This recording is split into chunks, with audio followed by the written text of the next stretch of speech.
जय हिंद प्यारे साथियों, मैं आप सभी का स्वागत करता हूं अपने प्यारे से learning platform JMS defence warrior पे। प्यारे दोस्तों, आज हम लोग हिंदी गद्य के महत्वपूर्ण रचनाओं को पढ़ेंगे। ठीक है प्यारे दोस्तों, आइए तो हम लोग अपनी रचनाओं को देखते हैं जो इम्पोर्टेंट हैं और बोर्ड परीक्षाओं में पूछी जाती हैं।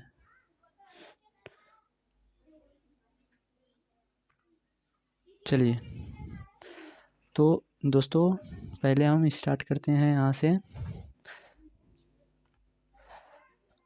अब रीति काल के कुछ प्रमुख कवि और उनकी रचनाओं के बारे में हम देख लेते हैं। किसके बारे में भाई दोस्तों? आइए, रीति काल के प्रमुख कवि और उनकी रचनाएं। ठीक है, चलिए देख लेते हैं। तो इसमें केशव दास की रामचंद्रिका और कवि प्रिया, केशव दास की रामचंद्रिका और कवि प्रिया, ये मोस्ट इम्पॉर्टेंट रचनाएं हैं। आप लोग याद कर लीजिए मेरे प्यारे भाई लोग, क्योंकि ये परीक्षाओं में हरदम पूछी जाती हैं। केशव दास की रामचंद्रिका, कवि प्रिया। आइए, अच्छा दूसरी, ये भी देखिए, इस पर भी डबल स्टार बना लेते हैं। ये भी बहुत इम्पोर्टेंट रचना है, कवि देव की। कवि देव की रचना देखिए, याद करना, भाव विलास, भवानी विलास, रस विलास, कुशल विलास। इनकी सब देखिए एक नाम से ही रिलेटेड हैं, एक ही जैसी लगती हैं रचनाएं। भाव विलास, भवानी विलास, रस विलास, कुशल विलास। तो दोस्तों, देव की रचनाएं सब एक ही जैसी हैं। देखिए, भाव विलास, भवानी विलास, रस विलास, कुशल विलास।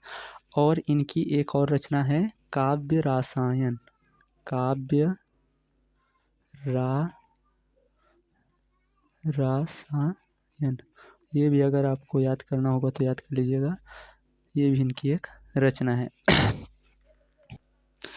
तीसरी रचना है मेरे प्यारे दोस्तों कवि भूषण की। ये भी मोस्ट इम्पॉर्टेंट है, बोर्ड में बहुत बार पूछा गया है। और इनकी भी रचनाएं याद करना बहुत आसान है। शिवा भूषण, शिवा बावनी, छत्रसाल दशक। और इनकी मैं रचनाएं बता देता हूँ। शिवा बावनी, शिवा भूषण, छत्रसाल दशक, छत्रसाल प्रशस्ति और शिवा सौर। ये सब इनकी इम्पॉर्टेंट रचनाएं हैं, आप लोग याद कर लीजिए। और आगे देख लेते हैं हम। अगले नंबर पे हैं कवि मतीराम। मतीराम जो भी हैं, ये रीति काल के कवि हैं। और इनकी भी रचनाएं बहुत बार परीक्षाओं में पूछी गई हैं।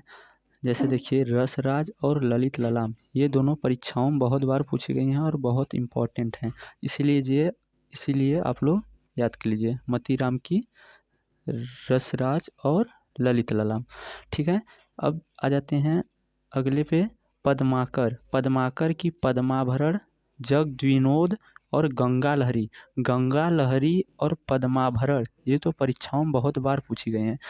और ये पूछी गए हैं तो आप ये मत भूलिए कि ये नहीं पूछी जाएगी, ये भी पूछी जा सकती है, क्योंकि ये दोनों पूछी जा चुकी हैं, लेकिन ये तो और पूछी जा सकती है। इसलिए जगद्विनोद किसकी रचना है मेरे प्यारे साथियों? पद्माकर की रचना है। कौन? जगद्विनोद, गंगा लहरी और पद्माभरण। ठीक है, चलिए दोस्तों आगे चलते हैं और देख लेते हैं। इसके बाद है बिहारी। ये भी जो हैं रीति काल के प्रमुख। तो हम लोग बात कर रहे थे बिहारी लाल की। ये भी रीति काल के बहुत ही प्रसिद्ध कवि हैं और रीति काल में बहुत ही सर्वश्रेष्ठ माना जाता है। और रीति काल का प्रतिनिधि कवि इन्हें कहा जाता है। रीति काल का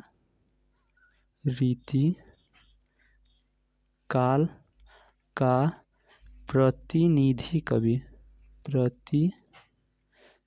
कवि, आप लोग दोस्तों नोट कर लीजिएगा। इन्हें बिहारी लाल को रीति काल का प्रतिनिधि कवि कहा जाता है।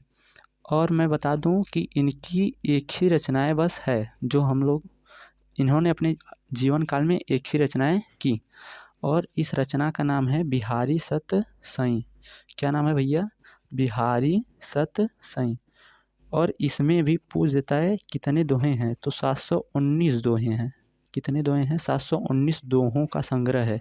बिहारी सतसई जो है बिहारी लाल की एक ही मात्र प्रसिद्ध कृति है और 719 दोहों का ये क्या है? संग्रह है।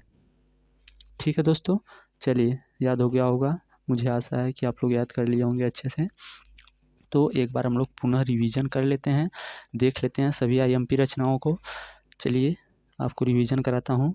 केशव दास की रचनाएं भैया, रामचंद्रिका, कवि प्रिया, ये आपको रचनाएं जो हैं एक बार में याद नहीं होंगी। इन सभी रचनाओं का आप सीट बनाइए और अपने घर में कहीं भी दीवार पर कहीं पर भी उसे चिपका लीजिए और उसे बार बार देखिए।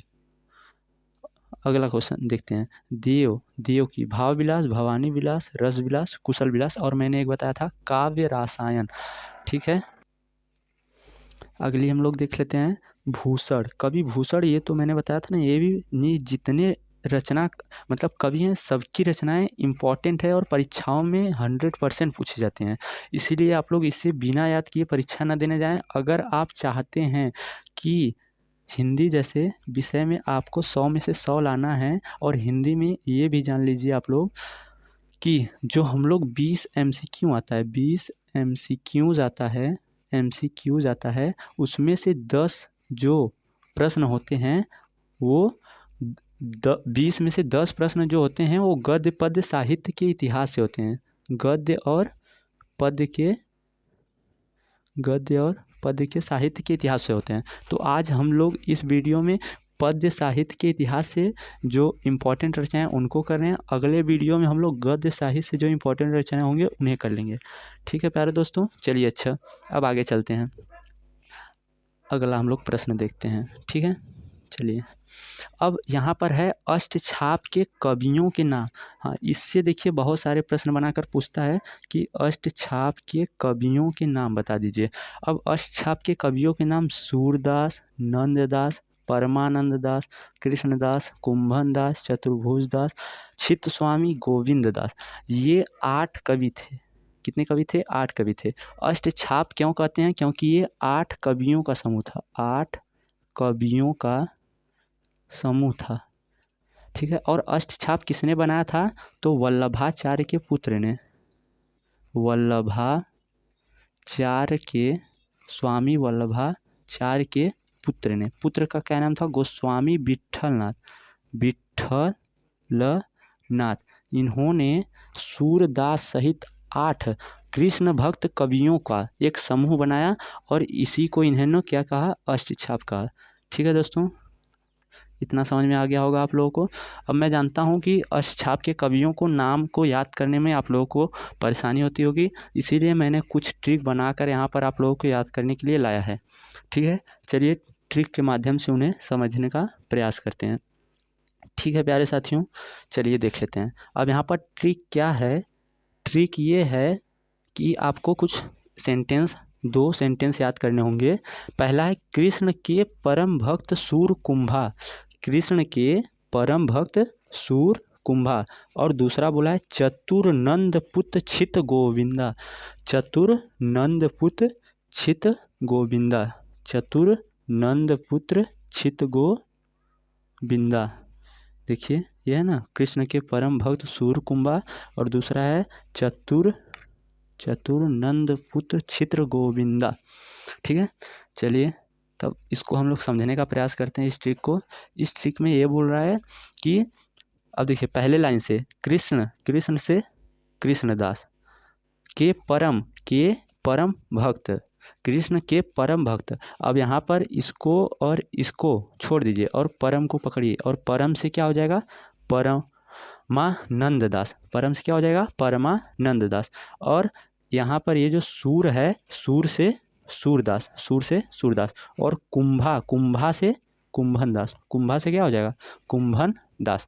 ठीक है, तो ट्रिक है कृष्ण के परम भक्त सूर कुंभा, और इससे बन जाएगा कृष्ण से कृष्णदास, के काट देना है, परम से परमानंद दास, भक्त भी काट देना है, सूर से सूरदास, और कुंभा से कुंभन दास। ठीक है, और ये जो 4 कवि, पहले लाइन की जो ट्रिक है, और ये जो 4 कवि हैं ये वल्लभाचार्य के शिष्य थे। किसके शिष्य थे? वल्लभाचार्य के शिष्य थे। ये चारों कवि वल्लभाचार्य जी के शिष्य थे, स्वामी वल्लभाचार्य जी के। चलिए ठीक है। अब दूसरी लाइन की जो ट्रिक है इसमें बोला है चतुर नंद पुत छित गोविंदा। चतुर नंद पुत छित गोविंदा। चतुर से प्यारे साथियों, चतुर से क्या हो जाएगा? चतुर भुजदास। चतुर से क्या हो जाएगा? चतुर भुजदास। और नंद से नंददास। नंद से क्या हो जाएगा? नंददास। अब यहाँ पर पुत्र, पुत्र का मतलब समझ रहे हैं? पुत्र का मतलब विट्ठलनाथ जी के पुत्र कौन थे? अरे वल्लभाचार्य जी के पुत्र कौन थे? गोस्वामी विट्ठलनाथ। ठीक है, मैंने उल्टा बोल दिया दोस्तों। वल्लभाचार्य जी के पुत्र कौन थे? विट्ठलनाथ। तो इसीलिए यहाँ पर पुत्र शब्द का यूज किया गया है कि उनके पुत्र के 4 शिष्य थे। कौन? चतुर से चतुर्भुजदास, नंद से नंददास, यहाँ पर पुत्र छोड़ दीजिए, छित से छित स्वामी और गोविंदा से गोविंददास। छित से छित स्वामी और गोविंदा से गोविंदास। आई होप इतना आपको अच्छे समझ में आ गया होगा, ट्रिक भी अच्छे समझ में आ गई होगी। चलिए अब हम लोग आगे चलते हैं। ठीक है, यही हम लोग पढ़ रहे थे अष्टछाप के कवियों के नाम, तो इसका मैंने ट्रिक भी बता दिया। अब आप लोग को अच्छे समझ में आ गया होगा अष्टछाप के कवियों के नाम। इससे बहुत सारे क्वेश्चन बनते हैं। चलिए आगे देखते हैं हम लोग। ठीक है, अब देखिए यहाँ पर कुछ इम्पॉर्टेंट रचनाएं हैं और उनके रचनाकार हैं।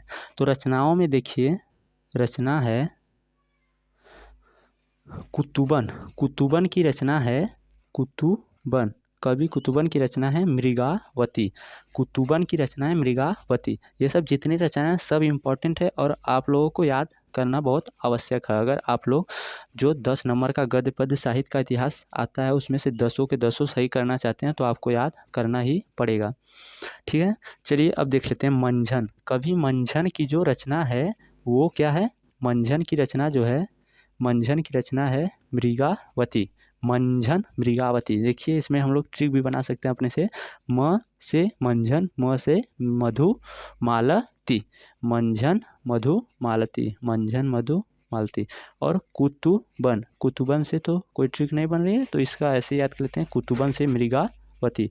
और उस्मान, उस्मान की चित्रावली, उस्मान की चित्रावली। ये सब जितनी रचनाएं हैं सब बोर्ड परीक्षाओं में बहुत बार पूछी गई हैं। उस्मान की क्या है? चित्रावली। शेख नबी, शेख नबी की ज्ञान दीप, शेख नबी की ज्ञान दीप। कासिम शाह का ये कवि हैं, कासिम शाह, इनकी कृति है हंस जवाहिर, हंस जवाहिर। कासिम शाह की कृति क्या है? हंस जवाहिर। अब नूर मोहम्मद, ये भी बहुत बार पूछी गई है। ये कुतुबन की और मंझन की और उस्मान की 1 2 3 4, ये जो 4 रचनाएं जो हैं ये कई बार बोर्ड परीक्षाओं में पेपर में पूछी गई हैं। नूर मोहम्मद की इंद्रावती। और सूरदास की तो आप सबको याद ही होगी क्योंकि ये हम लोग के सिलेबस में ही है। हिंदी गद्य पद्य का पहला पाठ है, हिंदी पद्य के पहला चैप्टर है सूर के पद, तो वहाँ हम लोग पढ़ा होगा सूर सागर, साहित्य लहरी और सूर सरावली। चलिए प्यारे दोस्तों आगे हम लोग चलते हैं, देख लेते हैं अन्य रचनाएं। अब अगली रचना है, अगली रचनाएं देख लेते हैं। इसमें बोल रहा है कि कवि गंग, कवि गंग की कौन सी रचना है? कवि गंग की कौन सी रचना है? कवि गंग की ये भी बहुत बार बोर्ड परीक्षा में पूछी गई है। चंद छंद वर्णन की महिमा और कुतुब शतक। चंद छंद वर्णन की महिमा और कुतुब शतक, ये जो है कवि गंग की रचना है। राम प्रसाद निरंजनी, राम प्रसाद निरंजनी जो है योग वासिष्ठ, योग वासिष्ठ के रचनाकार कौन थे? तो राम प्रसाद निरंजनी। ये भी बोर्ड परीक्षा में बहुत बार पूछी गई है, इसलिए आप लोग याद कर लीजिए, इसको अच्छे से एकदम रट लीजिए। तो भाषा योग वासिष्ठ किसकी है? राम प्रसाद निरंजनी की। पद्म पुराण, पद्म पुराण किसकी है? तो दौलत राम की है। पद्म पुराण दौलत राम। पंचांग दर्शन, देखिए यहाँ पर स्टार बना है, ये कई बार पूछी गई है। पंचांग दर्शन जो है मथुरानाथ शुक्ल की है। किसकी है? मथुरानाथ शुक्ल की। कौन है? पंचांग दर्शन। मथुरानाथ शुक्ल की रचना क्या नाम है? पंचांग दर्शन। अब मुंशी सदासुख लाल सुख सागर, मुंशी सदासुख लाल सुख सागर। और इंसा अल्लाह खां की रानी केतकी की कहानी, इंसा अल्लाह खां की रानी केतकी की कहानी, सदल मिस्र की नासी केतोपाख्यान। ये जो तीनों रचनाएं हैं ये तो मोस्ट इम्पॉर्टेंट है, क्योंकि ये जो है भारतेंदु युग से पूर्व अगर कवियों के नाम पूछ दे तो उसमें यही कवि आते हैं। मुंशी इंसा अल्लाह खां, मुंशी इंसा अल्लाह खां, मुंशी सदासुख लाल, सदल मिस्र और लल्लू लाल। एक और कवि आते हैं लल्लू लाल, इसमें उनका लिखा नहीं है, मैं लिख देता हूँ उनको भी, वो भी इम्पोर्टेंट है, लल्लू लाल, लल्लू लाल। और उनकी भी एक फेमस रचना है प्रेम सागर, प्रेम, ये देखिए काम अच्छे से नहीं कर रहा है, मैं फिर से लिख देता हूँ। लल्लू लाल की मोस्ट इम्पॉर्टेंट कितनी है, लल्लू लाल की प्रसिद्ध रचना है क्या, प्रेम सागर। उनकी प्रसिद्ध रचना है प्रेम सागर। तो मुंशी इंसा अल्लाह खां की सुख सागर, अब देखिए इसमें कन्फ्यूजन होता है, सुख सागर प्रेम सागर एक ही जैसा नाम है, तो मुंशी इंसा अल्लाह खां नहीं, मुंशी सदा सुख लाल, मुंशी सदा सुख लाल की सुख सागर, सदा सुख, इससे देखिए सदा सुख नाम से ही लग रहा है, मुंशी सदा सुख, सुख इसमें भी आ रहा है तो यहाँ तो सुख सागर, इससे ट्रिक बना लेते हैं। और लल्लू लाल, अब सुख सागर तो हमें पता चल गया, तो प्रेम सागर किसकी होगी, लल्लू लाल की होगी। और एक ट्रिक हम लोग याद कर सकते हैं कि लल्लू जो था वो प्रेम के सागर में पड़ गया। ठीक है, ऐसे हम लोग अपने से ट्रिक बना सकते हैं। ठीक है, चलिए अब आगे देखते हैं।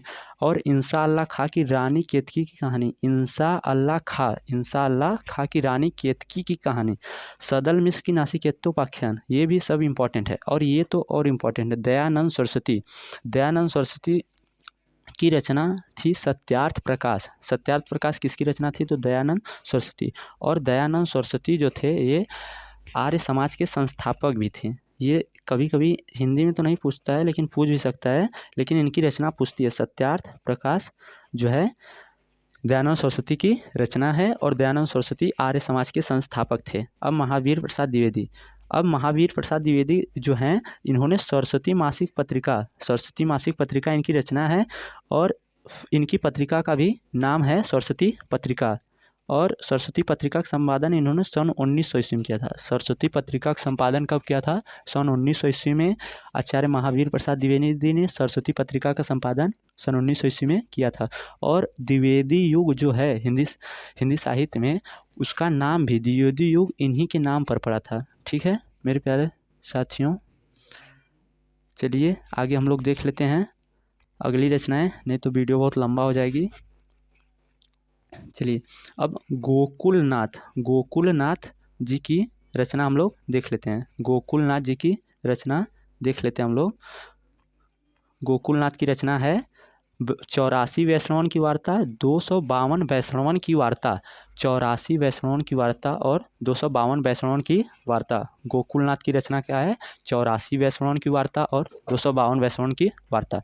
ये भी इम्पोर्टेंट रचना है, जितनी रचनाएं सब इम्पोर्टेंट है। नाभादास जी की अष्टयाम, अगर पूछ दे कोई अष्टयाम किसकी रचना है, तो नाभादास जी की रचना है।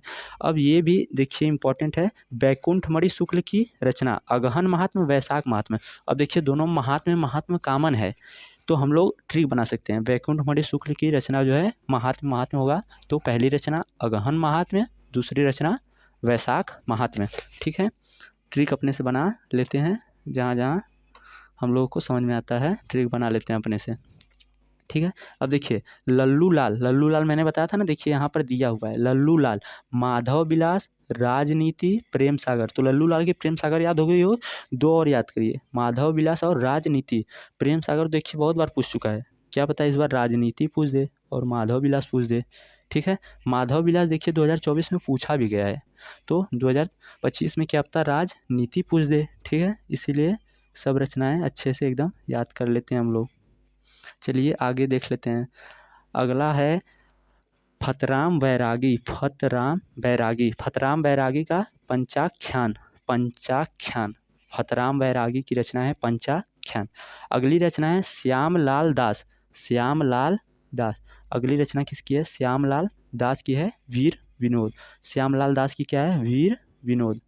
श्यामलाल दास की वीर विनोद। ठीक है, चलिए अगला हम लोग रचना देख लेते हैं। उससे पहले थोड़ा पेज साफ कर लेते हैं। अगली रचना है सूरती मिश्र। अगली रचना किसकी है? सूरती मिश्र बैताल पचीसी। ये भी मोस्ट इम्पॉर्टेंट है। सूरती मिश्र की बैताल पचीसी। सूरती मिश्र की क्या है? बैताल पचीसी। प्रिया दास। प्रिया दास की सेवक चरित्र। सेवक चरित्र किसकी रचना है? प्रिया दास की। हीरालाल। हीरालाल आईने अकबरी की वाचिका। ये भी बहुत ही इम्पोर्टेंट रचना है। हीरालाल की आईने अकबरी की वाचनिका। ठीक है, और अगली रचना है माणिकलाल ओझा। माणिकलाल ओझा का भी ये भी सब इम्पोर्टेंट है। माणिकलाल ओझा की रचना है सोमवंशन की वंशावली। माणिकलाल ओझा की रचना है सोमवंशन की वंशावली। चलिए अगले हम लोग रचनाएं देख लेते हैं। अब यहाँ पर ये प्रमुख कवि एवं उनकी रचनाएं दी गई है। प्रमुख कवि एवं उनकी रचनाएं दी गई हैं। इसको हम लोग एक बार पढ़ लेते हैं। प्रमुख कवि एवं उनकी रचनाएं। अब ये देखिए यहाँ पर युग के हिसाब से डिवाइड करके दिया हुआ है। भारतेंदु युग। अब भारतेंदु युग के कवि भारतेंदु हरिश्चंद्र और श्रीधर पाठक। ठीक है, भारतेंदु युग के कवि कौन है? भारतेंदु हरिश्चंद्र और श्रीधर पाठक। भारतेंदु हरिश्चंद्र की रचना प्रेम माधुरी। कक्षा 9 में भी हम लोगों ने पढ़ा होगा, क्योंकि भारतेंदु हरिश्चंद्र का एक चैप्टर है उसमें, तो वहाँ पर हम लोग पढ़ा होगा। हम लोग को याद रहना चाहिए कि भारतेंदु हरिश्चंद्र की रचना है प्रेम माधुरी, और श्रीधर पाठक का रचना है कश्मीर सुषमा। कश्मीर सुषमा किसकी रचना है? श्रीधर पाठक की। तो आइए आगे देखते हैं द्विवेदी युग। द्विवेदी युग का प्रवर्तक जो है किसे माना जाता है? तो आचार्य महावीर प्रसाद द्विवेदी को। ठीक है, और मैथिली शरण गुप्त भी उसके प्रमुख कवि हैं। द्विवेदी युग के प्रमुख कवि मैथिली शरण गुप्त। मैथिली शरण गुप्त का जो है साकेत रचना है, और साकेत उनका महाकाव्य है। मैथिली शरण गुप्त का महाकाव्य है साकेत। ठीक है, और अयोध्या सिंह उपाध्याय। अयोध्या सिंह उपाध्याय की भी रचना प्रिय प्रवास है। अयोध्या सिंह उपाध्याय हरियोध की भी रचना क्या है? प्रिय प्रवास है, और ये भी क्या है? महाकाव्य है। और एक और क्वेश्चन पूछता है कि खड़ी बोली गद्य का प्रथम महाकाव्य। खड़ी बोली गद्य का प्रथम महाकाव्य, तो वो भी क्या है? प्रिय प्रवासी है, और किसके द्वारा रचा गया है? अयोध्या सिंह उपाध्याय हरियोध जी के द्वारा रचा गया है। ठीक है, अब देख लेते हैं छायावादी युग। छायावादी युग के प्रवर्तक किसे माना जाता है? तो जयशंकर प्रसाद को माना जाता है। ठीक है, और छायावादी युग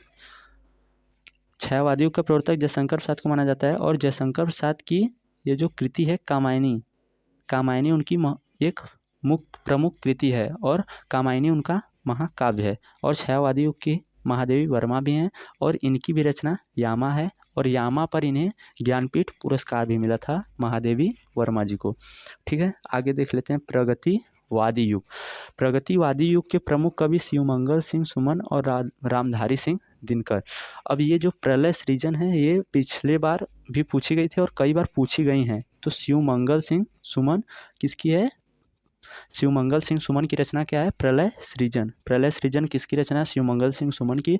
और शिवमंगल सिंह सुमन किस युग के हैं? तो प्रगतिवादी युग के कवि हैं। ठीक है, रामधारी सिंह दिनकर किस युग के कवि हैं? प्रगतिवादी युग के कवि हैं।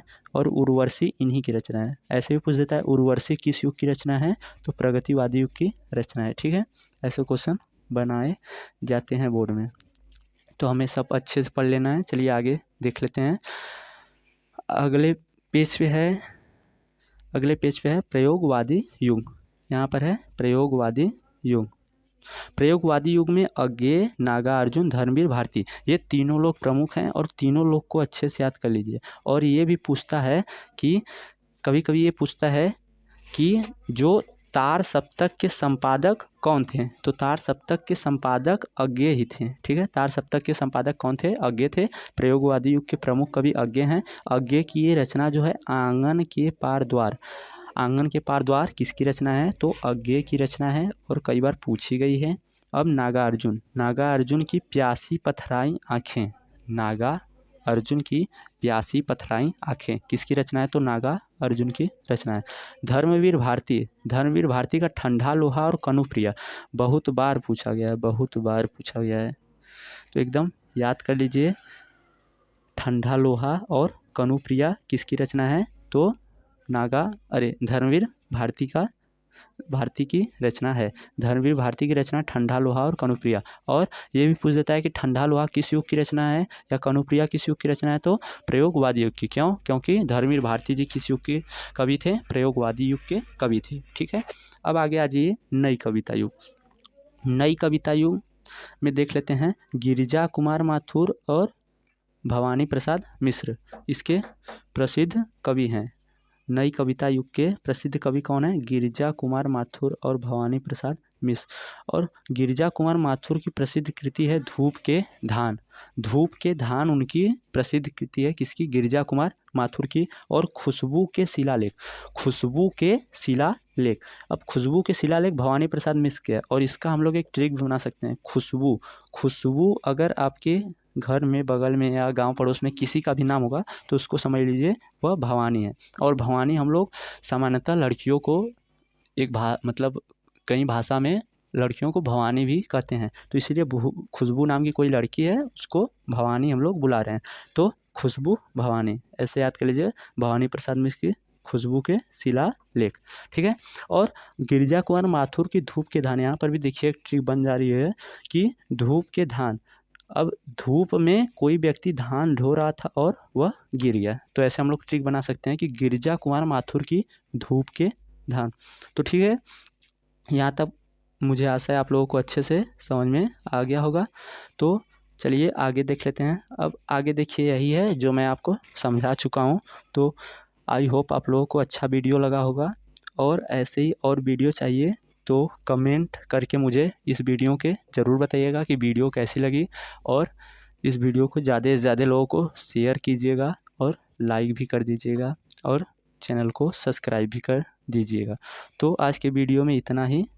चलिए अब हम लोग वीडियो को अंत करते हैं। आप सभी लोगों का धन्यवाद।